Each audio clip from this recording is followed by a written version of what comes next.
Comme les vrais, mon petit kéké boubouille. C'est bon, on a fini de laver, viens. Tu ne démarrerais pas le camion par hasard? Ah, je sais pas. Pour voir un peu à quoi ça ressemble. Et on arrive à faire quelque chose. Toi là-bas pour voir? Alors, attends.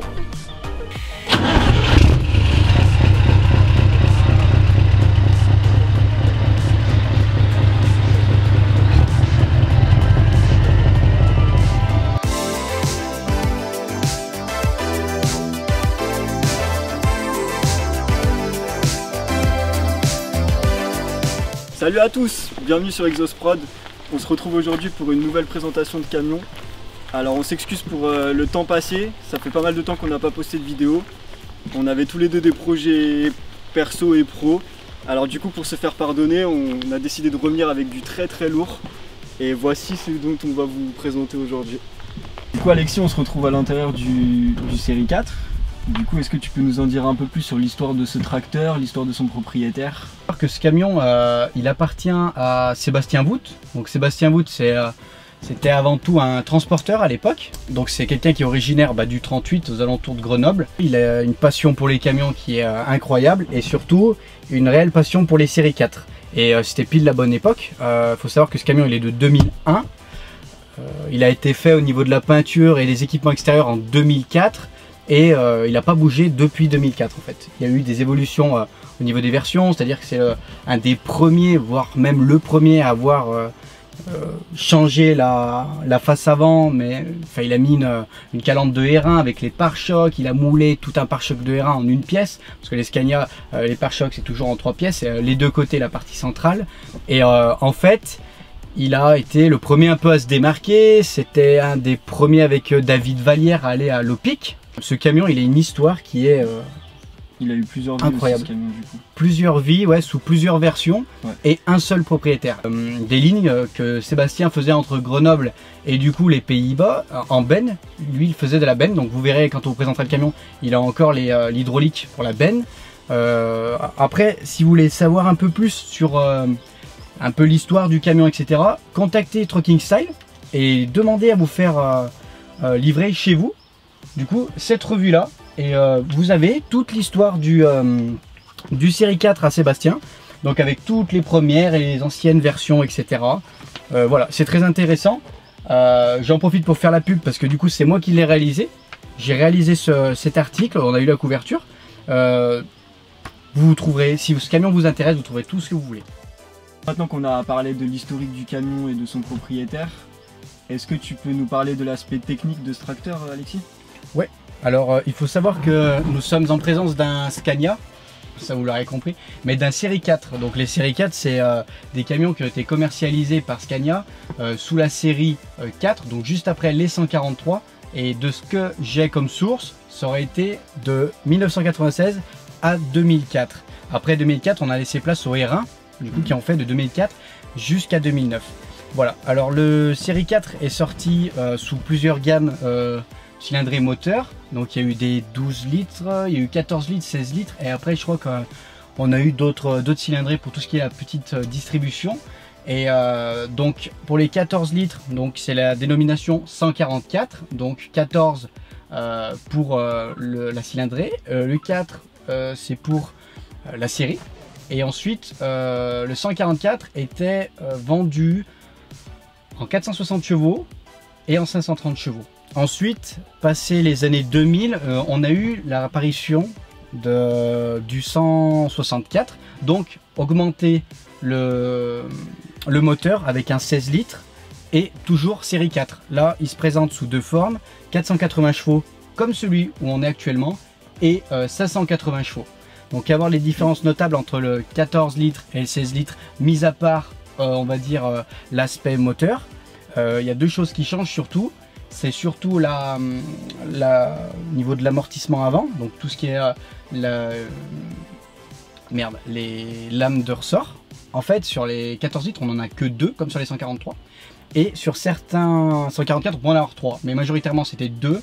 Et sur les 164, il y en a 3. C'est ce qui fait que sur ces camions-là, en fait, on a l'impression qui sont super hauts par rapport au passage de roue à l'avant. C'est-à-dire que bah, ça fait une... il y a un dégagement qui est énorme qu'on n'a pas sur les 144. En fait, les 144, on a l'impression qu'ils sont un peu plus rabaissés à terre, c'est que ça vient des lames de ressort à l'avant. Donc voilà, les camions étaient disponibles en boîte auto ou en boîte méca. Bon là, on a du bol, c'est une boîte méca. La boîte auto est pas bien réputée dans le série 4. Après, il me semble qu'il y a possibilité d'un boîte auto de le passer en manuel par simple changement, parce que je crois que Scania sont en mesure de le faire, en tout cas, il me semble. Et bah, d'ailleurs, aujourd'hui, les boîtes manuelles sont des options quand tu prends un camion, mais c'est vrai que tu peux passer des anciens camions de boîte auto à boîte manuelle, c'est possible. Par contre, je crois que ça coûte un vrai billet. Ouais. Mais c'est possible de le faire. Ouais. Mais ça coûte encore une blinde. Après, c'est vos projets et votre budget. Mais en effet, c'est réalisable. Ce qui est surtout important de préciser, c'est que pour tous les personnes à peu près de notre génération, nous, quand on a pu commencer un peu à avoir les camions, les Scania, c'est aux alentours à peu près des années 2006-7, on va dire. Surtout les R1 qui nous ont marqué. Surtout les R1 qui nous ont marqué. Et le problème qu'il y a, c'est qu'avec ces séries 4, et ben la cabine, donc il y avait moi j'appelle ça la CR19, mais la toute petite cabine où vraiment il n'y a que la console et ça s'arrête là, avec le grand déflecteur en haut. Il y a le highline, donc cabine intermédiaire, et le topline comme on a ici. Et ben il faut savoir que sur les séries 4, pas de highline, ça n'existait pas en fait. On pouvait l'avoir soit en petit, soit en très grand en fait, et après le R1 est arrivé et là ils ont sorti du coup le highline. Mais sur série 4 c'est impossible d'avoir un highline, ça n'existe pas, c'est comme ça. Donc si un jour vous avez de l'argent, vous venez de prendre un coup sur votre top line et c'est un série 4, faites un coup à l'assurance ou je sais quoi, découpez le haut, prenez un highline et faites-en un, et là vous êtes sûr qu'il n'y en aura pas un qui l'aura comme vous. Ça commence pas à donner des magouilles. Non ouais, c'est comme vous voulez. Mais après, nous on est partisans de ça, hein. Sincèrement, si magouille pour avoir un highline et qu'on n'en a jamais eu de notre vie, contactez-nous, on va vous faire une vidéo directe. Contactez-nous par mail, on est preneurs. L'adresse va apparaître ici. Si vous souhaitez par exemple apparaître sur nos vidéos, nous on ouvre fréquemment notre boîte mail, on analyse un peu les demandes qu'on a pour avoir vraiment de l'atypique, pour que vous puissiez avoir des contenus de qualité et surtout... Surtout si vous voulez présenter ou votre camion, présenter le métier atypique que vous faites. Si vous faites de la benne, du TP, des animaux vivants, un peu de tout qui sont un peu atypiques, n'hésitez pas à nous contacter, c'est avec plaisir que nous vous répondrons et qu'on essaiera de se caler une date pour venir filmer tout ça. Ouais, et puis comme ça au moins on pourra faire de belles choses. Donc pour ma part c'est bon, on a fini de présenter du coup dans la globalité, la technicité ce camion. On va vous présenter l'intérieur, l'extérieur, après on ira faire à la fin un essai sur route. Il a le démon ce camion, je vous promets, il fait 480 chevaux, mais il a une ligne, un bruit, mais c'est... En vrai, on peut les spoiler, on peut leur dire qu'on a tourné l'essai sur route avant de faire cet extrait-là. Pas si tu veux. Et en vrai, vous allez pas être prêts, c'est certain. C'est incroyable, vraiment ce qui se passe. Donc on va vous présenter aussi des choses qui sont typiques d'un série 4, qui valent énormément d'argent à notre époque encore. Donc je parle bien des accessoires. Donc on va vous parler par exemple des marchepieds, des sièges luxury, ce genre de choses, les placards en haut, aussi la spécificité de la cabine, comme quoi il y a les couchettes en haut du poste de conduite, l'extérieur, tout ce qui est le carénage, les coffres, etc. On va vous présenter ce camion dans les moindres détails. Et puis du coup on va faire ça tout de suite. Yes. Bon alors Alexis, commence-nous cette petite présentation intérieure. Ouais. Alors déjà la base de ces séries 4, donc comme je vous dis, c'est des éléments de carrosserie et d'intérieur qui sont typiques, les plus expérimentés d'entre vous les reconnaîtront. Donc déjà la base de la base, c'est cette petite console qu'on a ici. Donc c'est la console typique des séries 4. On a deux haut-parleurs à chaque extrémité, des boutons sur le centre et on a des coffres de rangement sur la partie passager. Et bien sûr il me semble qu'elle est inversée quand on va en Angleterre. Est-ce que tu peux nous présenter les boutons? Tu vas le faire après, mais... Et les boutons ici on retrouve tout ce qui est l'éclairage d'ambiance et tout genre de choses.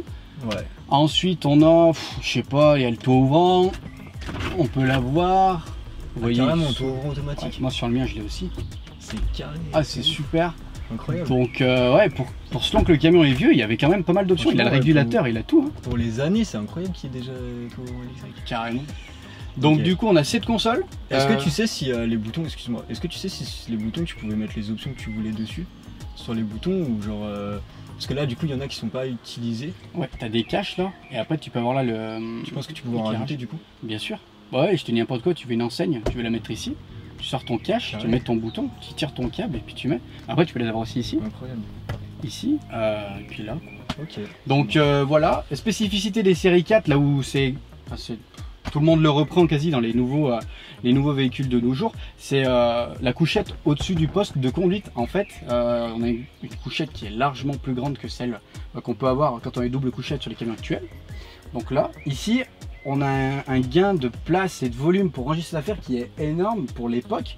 Donc on a deux couchettes, une derrière les deux sièges et celle qui est ici. Donc elle se rabat. On a au-dessus du poste de conduite la couchette qui vient se rabattre en fait pour pas déranger, et elle se pose ici. Donc là elle arrive ici. Bon, elle a été modifiée pour avoir vraiment de la place, mais concrètement c'est à peu près les mêmes tailles à quelques centimètres près, ça va jusque là. Et on peut dormir largement à deux. Seul problème, c'est comme le problème des couchettes, les doubles, c'est quand on est en haut, la chaleur monte. C'est un peu une fournaise, mais voilà. Ensuite, au niveau du tableau de bord, donc c'est assez ergonomique, c'est vraiment, c'est super simple. Ça reste du Scania, il y a un bouton là, on appuie, on ferme. Après, ça reste des boutons il faut faire la muscu pour les mettre. Donc voilà. On retrouve aussi ici, au niveau de la commande, ça c'est le ralentisseur. Donc voilà comment ça marche. Ok. Plus couplé avec un ralentisseur d'échappement qui est au niveau des pieds, pour ceux qui connaissent Scania. Ici, on a un compteur normal. On le voit C'est la pas. petite pédale qui est là. Ouais. Ouais, c'est la petite pédale qui est là. Et voilà merde, comment on appelle ça là? Le commodo de clignotant. Ouais. Et ben il y a le régulateur qui est dessus. On peut régler les rétroviseurs manuellement. Il y a le déchiffrage. Il y a tout ce qu'on veut. Ensuite, il faut savoir que l'entièreté de l'intérieur a été réalisée, c'est du homemade, hein, c'est fait maison par Sébastien Vout. Il a commandé à l'époque, il me semble, tout son cuir, son Sky et tout ce qui est le danois au Danemark. Il a pris du vrai, lui par contre, c'est du vrai tissu danois d'époque. Moi ça me fait penser à, je trouve ça très c'est pas joli, ça fait penser au siège de bus de l'époque quand on allait à l'école. Mais bon, c'est un style, on n'aime pas, c'est comme ça.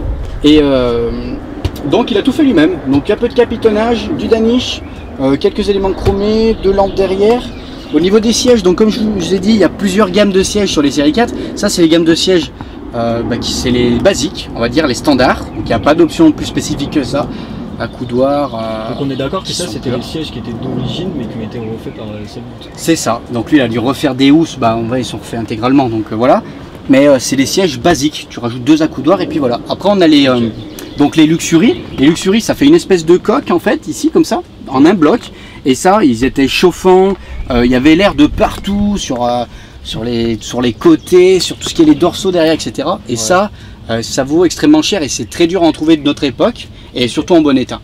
Donc voilà. Ensuite, ici, le summum du summum, c'était une option Scania, c'était placard d'origine, ça en fait. Donc comme vous voyez, on ouvre ça, il y a énormément de place. Là, il y a une prise, je vois, avec un micro-ondes. C'est un truc de fou pour Scania, et c'est d'origine Scania. Il me semble même que sur les plus équipés, moi j'ai déjà vu ça, je sais pas, j'ai peu de confirmation par Scania, on n'a pas eu de réponse encore. Mais cette partie-là, avec option, on peut la prendre frigo à l'intérieur. Mais en vrai, hein, pour être monté dans pas mal de S, les dernières générations, t'as l'impression que c'est beaucoup plus pratique les anciens que les nouveaux. Je suis entièrement d'accord. Incroyable, t'as l'impression que tu prends plus de plaisir à partir avec un vieux camion comme ça qu'avec les derniers S. Mais En bon, plus, ça fait du vrai bruit. ouais, carrément. Donc plusieurs compartiments. Ici, on peut avoir aussi, je crois, c'est un petit rideau qui coulisse en fonction. Enfin, on pouvait vraiment les faire comme on voulait. Et là, on avait deux haut-parleurs sur les Ouais, c'est vrai. Les extrémités. sur les extrémités du placard. Donc voilà.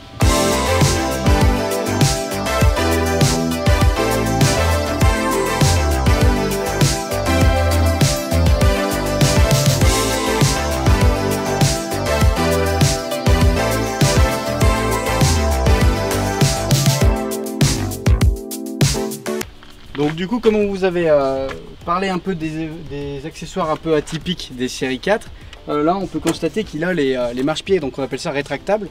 Donc là, jusque là, il n'y a rien qui change. Ce qui change, c'est au niveau de la dernière marche, qui va entraîner une espèce de tringlerie qui est poussée par cette coque là et ce poussoir là qui est pris directement par la porte. Ok. Donc ça c'est typique sur les séries 4. Ouais. Tu peux pas rajouter sur une autre série type R1 ou quoi. Si on l'a fait sur des R1. Ouais. Et après sur des R, mais après en fait c'est un bloc pour ça. Quand tu achètes les marchepieds, tu as cette partie. Là, toute l'armature qui est là, ça c'est un bloc. Donc si après tes pas de vis ils sont en face, ceux-là, et après eux là, bah, tu peux les monter. Après il faut voir en fonction de ton pare-choc parce que les R1 il y a un retour dessous.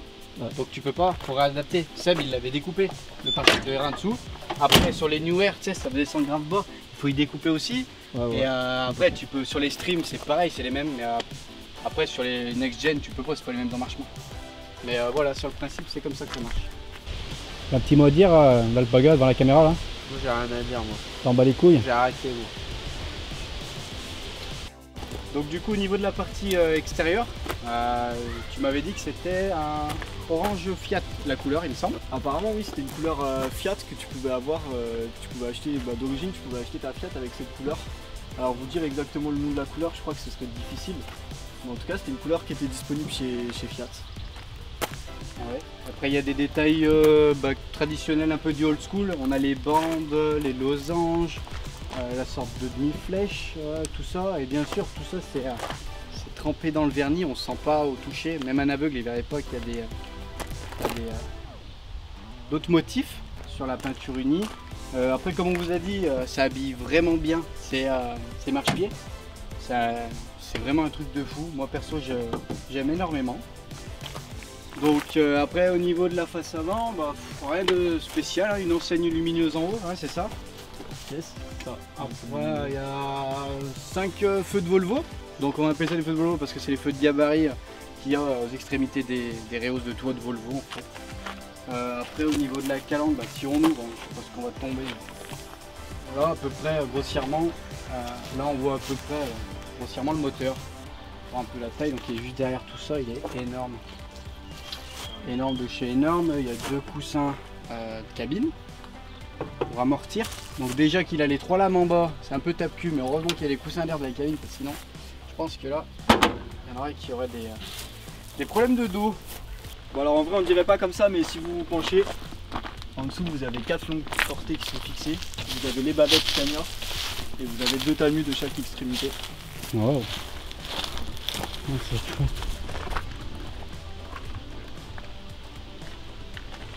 Il faut savoir que la peinture elle a été faite en 2004, donc c'est la peinture, elle n'a pas bougé depuis 2004, ça a toujours été la même. Il y a simplement le bas du camion qui a changé suivant les versions quand il est passé en R1 ou R2. Les jantes elles sont biton, donc les contours sont blancs. La jante elle est orange comme la couleur de la carrosserie, du coup le orange Fiat. Vous avez la couronne qui est blanche et vous avez le moyeu de la jante qui est pas en gris clair.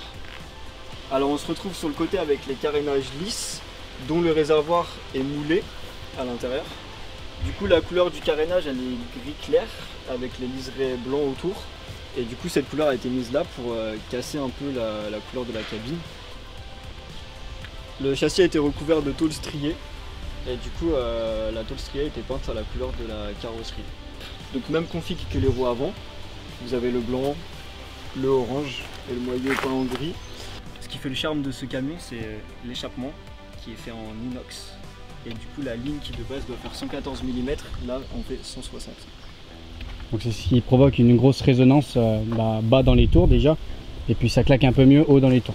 Alors ce camion il casse un peu les codes parce que beaucoup de personnes pensent que pour faire beaucoup de bruit il faut qu'il y ait beaucoup d'aller-retour et beaucoup de serpentins sur votre ligne. Alors que celle-là en fait c'est juste une ligne directe, c'est un L avec juste un coude. Et vous allez voir qu'il fait un bruit de dingue. Les ailes ne sont pas d'origine.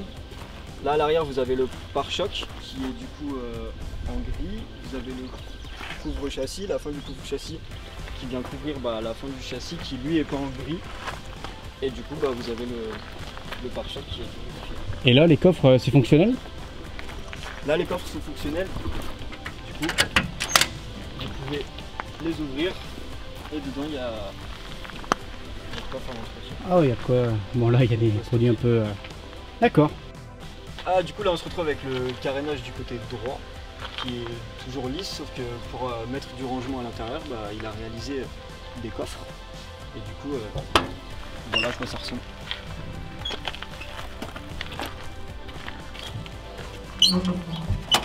Dans l'arrière de la cabine, on retrouve la potence. Au-dessus, vous avez un dracard qui a été peint par Frédéric Dicky, qui a aussi réalisé les portraits qui se trouvent sur la cabine. Et du coup, le dracard à l'époque, c'était l'emblème des Vikings. Enfin, c'était le bateau des Vikings. Et du coup, Sébastien Vout a voulu le représenter sur son camion.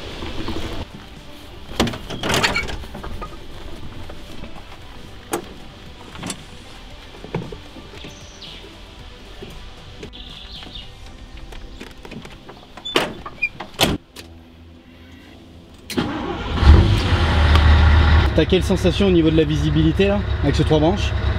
Ah, entre la casquette et le 3 branches, je t'avoue que le siège bas, tu vois pas trop pas grand chose, mais c'est bien. Une vraie conduite d'un Scania quoi. Approchez-vous, on va écouter le bruit du ralenti.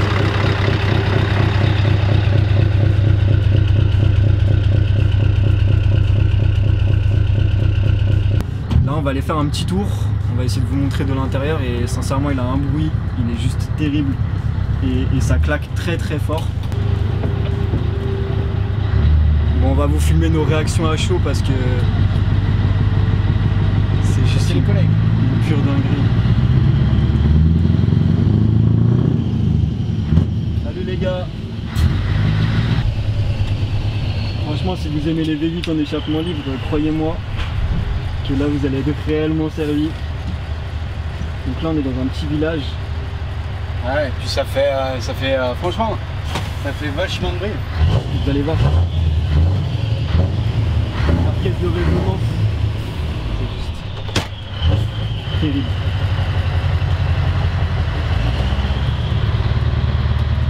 C'est impressionnant de vous filmer la réaction des gens, mais...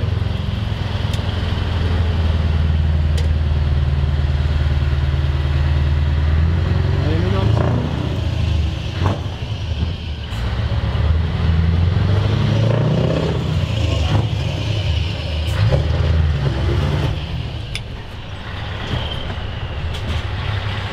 Je sais pas si vous allez pouvoir voir, mais il y a des gens. Regardez leur réaction.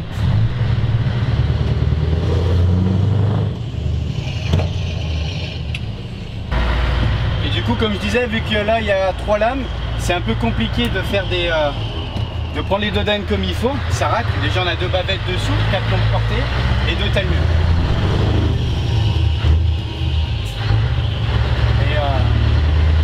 C'est pas très... Et là il a le démon ce truc.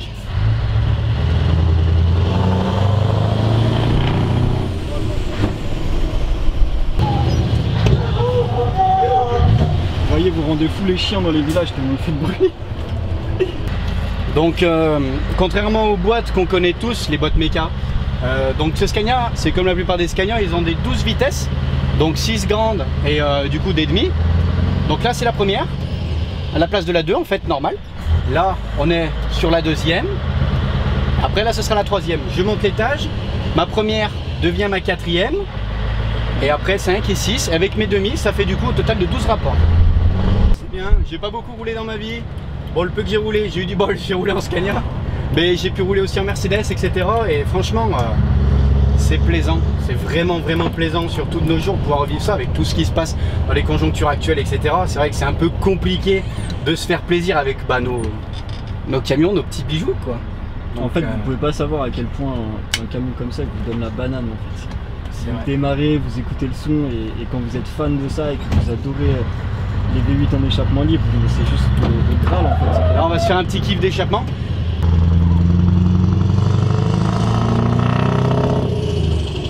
Là, on entend le wouh, c'est le turbo en fait.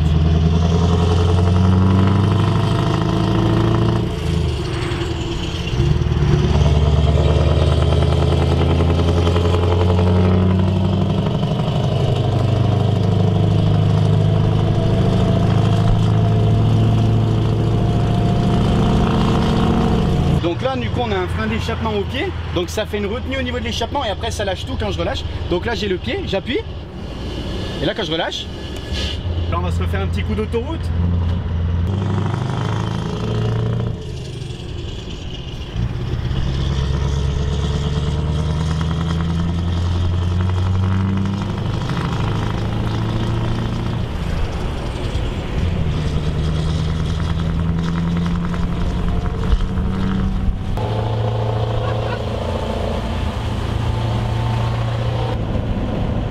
Avec ce genre de camion, il faut toujours, donc sur les séries 4, sur les 16 litres, ils ont sorti un peu ces petits trucs avec les manos, donc on peut faire la conso instantanée et tout ce qui est les barres pression. C'est mon pote. Qu'est-ce qu'il est? Ça va? Tu vas où? Où toi tu vas? On fait une pause? T'as du temps? Vers la boulangerie là-bas. Allez go. Je passe devant.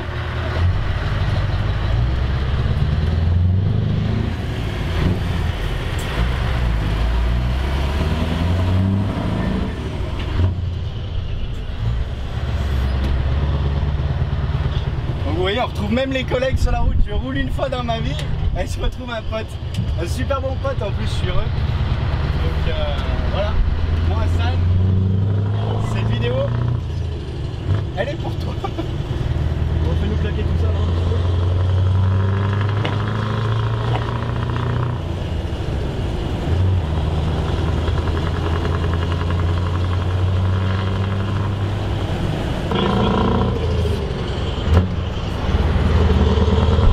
C'est là où il craque le plus.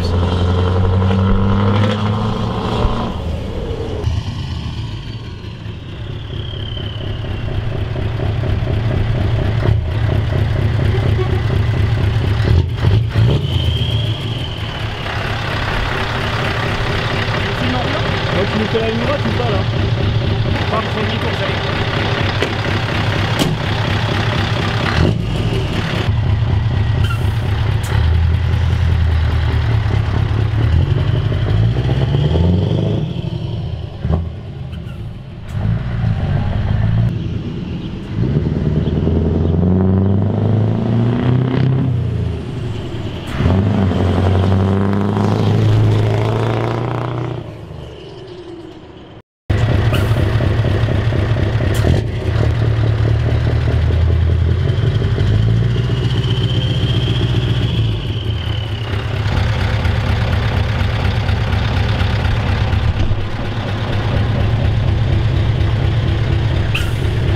Vas-y gros.